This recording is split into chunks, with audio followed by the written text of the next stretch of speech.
అన్నం తిన్నారు లేదు తిట్లేదు గ్యారెంటీ తింటారు. సో కాబట్టి మీరు మాత్రం ప్రసాదాన్ని వాళ్ళు తిట్లు అట్లు కూడా తింటారు. ఇలాంటి కార్యక్రమాలకి మనం చేయాల్సిన పెద్ద పని ఏంటంటే వచ్చి కూర్చోవాలి. ఇప్పుడు ఇలా ఫుల్గా ఉంటే మాకు లోపల చిల్లుగా ఉంటుంది, ఇక్కడ జనం తక్కువ ఉంటే డల్గా ఉంటుంది. కాబట్టి మీరు విని ఆచరించడం సెకండ్, ముందు వినాలిగా, వినాలంటే రావాలిగా. మీరు ఇవాళ వర్కింగ్ డే అయినా కూడా మీరందరూ వచ్చినందుకు చాలా ధన్యవాదాలు. చెప్పిన విషయాలు ఫాలో అవ్వండి. మీ ఇంట్లో పిల్లలందరికీ కనీసం 18 భౌతిక శ్లోకాలు వచ్చేలా ప్రయత్నం చేయండి.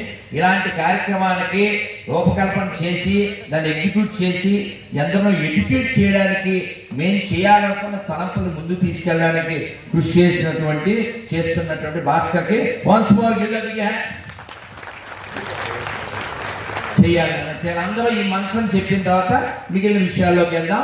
చక్కగా యామజాల వారు కూడా వచ్చారు భీమవరం నుంచి. మాకు చాలా గొప్ప ఆత్మీయులు వారు, మమ్మల్ని ఎంతో ప్రేమగా ఆతిథ్యం ఇస్తారు. భీమవరం అయితే ప్రభుజీ అందరు నమస్కారం మొదలుపెట్టి ఈ మంత్రం చెప్పేస్తాను, అందరు చెప్పండి. చెప్పిన తర్వాత మిగిలిన కార్యక్రమం చూద్దాం. మేమందరం సుబ్బలక్ష్మి మాటలు కూడా వినాలి, ఎందుకంటే క్షేత్రస్థాయిలో ఫైట్ చేస్తుంటది. నన్ను అందరం మంత్రం చెప్పాక నేను కూర్చుంటాను. You can, Bhaskar can lead the part, next part. అందరు చెప్పండి. నారాయణ నారాయణ. నాకు చాలా నీరసంగా ఉంది. ఇప్పుడు మీరు ప్రసాదం తింటారు, నేను రేపు మధ్యాహ్నమే తింటాను. నేను తినను, ఎందుకంటే ఏకభక్తం కాబట్టి. మరి ఇప్పుడు నాకు బలం ఎలా వస్తుంది?